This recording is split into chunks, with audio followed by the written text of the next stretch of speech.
I was born and raised in Syria, a country that until very recently was under dictatorship and authoritarian regime. When I saw the destruction around me, all the human rights abuses and everything that was happening in the government, it felt like it was a calling to try and get involved in politics and do something better. I remember when I first started college here in the United States after I immigrated, how fascinating the process was that I was able to interact directly with elected officials and talk about things that were very important to me and lobby change. When I found this program at Georgetown University, I felt like it was going to be a great opportunity for me to dive deeper into these topics and learn more about democracy and governance.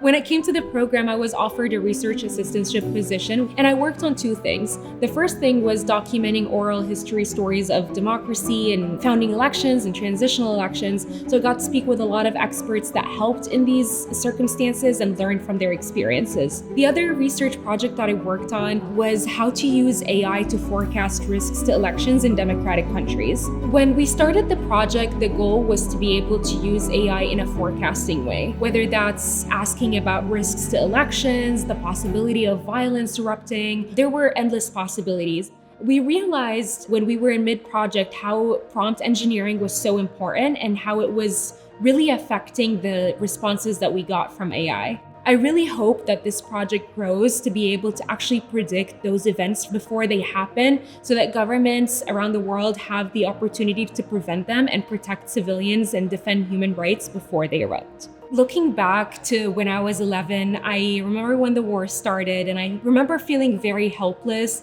that there wasn't something that I could do. My hopes for the research that I did and the work that I'm doing right now is that it actually goes and does good in the world and prevents someone else at 11 from looking around them and seeing destruction.